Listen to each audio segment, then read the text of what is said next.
learn something harder first, it'll be a lot easier for you to learn the easier way to do something. But let me explain. To something that you can relate to, like in Call of Duty, if you use the shittiest shotgun, like what I did in Modern Warfare 3, I used the A12 and the model. But first with the A12, the shit had the shortest range. It took like 5 shots to even kill anybody. And the shit was fun as hell, because it was the hardest gun to use, but yet I could do well with it. I could always go positive with it. And the same thing was with the model. I cried myself to sleep trying to get that shit to gold. It took me like 2 weeks to get it gold, but I did it. And that was the most inconsistent shotgun there is in that fucking game. But I did it. I did well with it all the fucking time, because I've learned how to handle the toughest gun in the game. One of the toughest guns.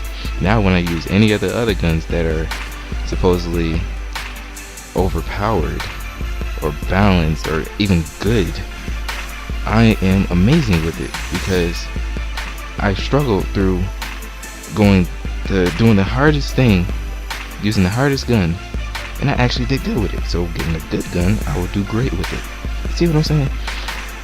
Another example that you guys probably won't be able to relate to is in carpentry. When I was in junior high, we had this class where I had to shape out Tweety Bird from the cartoons, and we had to use a coping saw. And that coping saw was hard as shit. Like, it was the easiest tool to like get curves and shit, but to get it smooth, that shit was hard as hell. It's one of the hardest tools you can use in carpentry, and I had to use it, and I did it. I did it perfectly. And now, when I went in high school, they had a carpentry class. Now when I do that shit, we got circular saws, jigsaws, sawzalls, and a lot of other shit. Or we even used the rip saw and the cross saw and shit, the hand saws.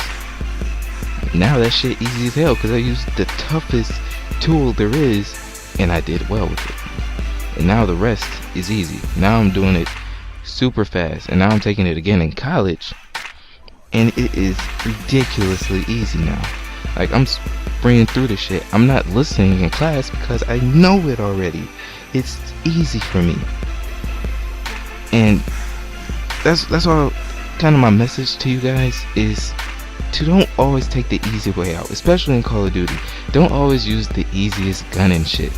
Use the hardest gun, use the stupidest gun, use the most ridiculous gun, and try to do well with it. Because I promise you, if you do well with that, you will do tremendous with any gun that is actually good in the game.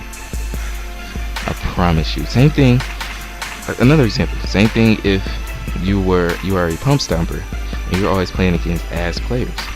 You're never challenging yourself to actually get better. So if you were play against the hardest players, the best players like Optic or some shit, and you actually kick their ass, you work together, you win, you take your ass in the pump stomps, you're destroying people easily, because you know exactly how to kill the best player. So it would be a hell of a lot easier for you to kill the worst player, obviously. See what I'm saying? Man, I don't know, maybe I ain't making any sense, but I'm out.